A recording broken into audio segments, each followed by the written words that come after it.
जगाचा पोशिंदा म्हणून यांना गिनल्या जात आहे.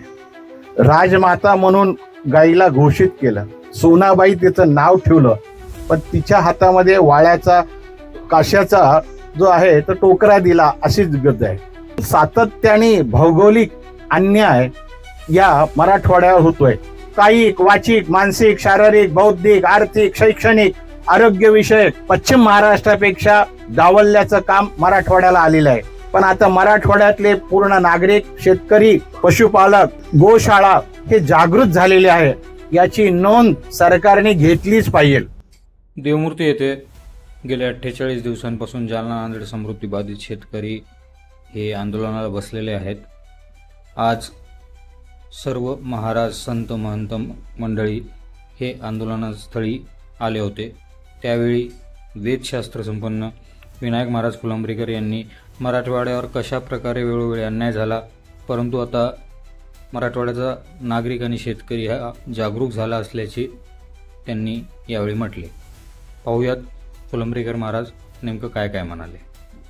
लाल बहादूर शास्त्रीनं देशासाठी जय जवान जय किसान चांगला नारा दिला होता.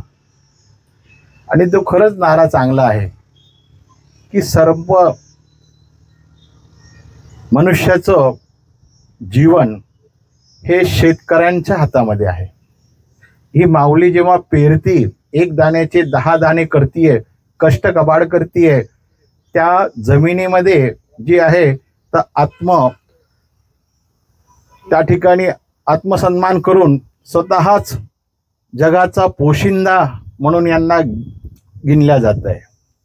परंतु आज राजमाता म्हणून गाईला घोषित केलं. सोनाबाई तिचं नाव ठेवलं, पण तिच्या हातामध्ये वाळ्याचा काश्याचा जो आहे तो टोकरा दिला, अशीच गत आहे. पूर्वकाळाच्या ठिकाणी सांगायचं तर राजवाडे यांनी गायीसाठी गायरानं निश्चित केले होते.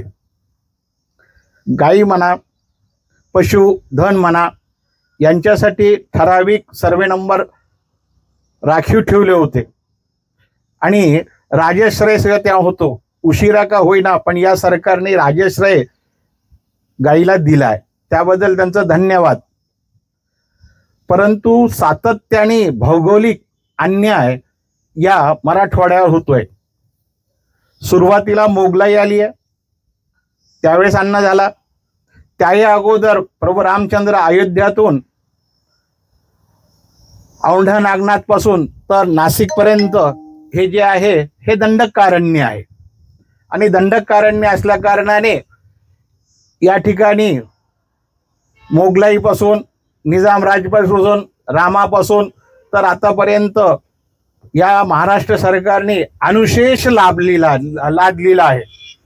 मग तो कायिक, वाचिक, मानसिक, शारीरिक, बौद्धिक, आर्थिक, शैक्षणिक, आरोग्य विषयक पश्चिम महाराष्ट्रापेक्षा डावलल्याचं काम मराठवाड्याला आलेलं आहे. पण आता मराठवाड्यातले पूर्ण नागरिक, शेतकरी, पशुपालक, गोशाळा हे जागृत झालेले आहे. याची नोंद सरकारने घेतलीच पाहिजे. स्वर्गीय शरद जोशी शेतकरी संघटनाचं व्रत दिलीपजी राठीनं घेतलेलं आहे. हे सातत्याने पुढे जावं.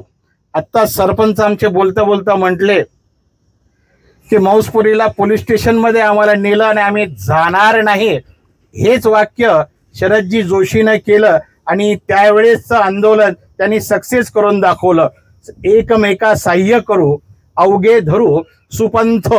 तर या आंदोलनाकरता पुरोहित संघ असो, संत मंडळी असो, आंतरराष्ट्रीय ख्यातीचे आमचे किशोरजी तिवारी असो, आम्हाला जे जे सहाय्य तुम्हाला करता येईल ते भगवंता चरणी आम्ही प्रार्थना करणारच आहोत की आपल्याला यामध्ये शक्ती मिळावी. फक्त एवढं दिलीपजी राठीला मी विनंती करतो की आपण मोबदला मागता आहेत, आपल्याला मिळणार आहे. तो मोबदला शासनाच्या वर मिळाल्यानंतर जे जे बाधित आहे त्यांच्या पाल्याला पुढील शिक्षण, पुढील आरोग्य विषयक आणि पुढील त्यांची भाकरी ही शासनाने पुढच्या 50 वर्षाकरता निश्चितच करावी. अनुदान तर हे तात्पुरतं आहेच आहे, परंतु ठोक त्यांच्या मुलांच्या शिक्षणाचं भवितव्य, कुटुंबाचं भवितव्य यांनी करावं असं मी भगवंताचरणी चरणी प्रार्थना करून शासनाला सुबुद्धी होईल आणि आपल्या सर्व शेतकरी बांधवाला सदृढ आरोग्य, दीर्घ आयुष्य आणि चांगली चळवळ निर्माण हो एवढीच प्रार्थना करतो. जय बजरंगबली.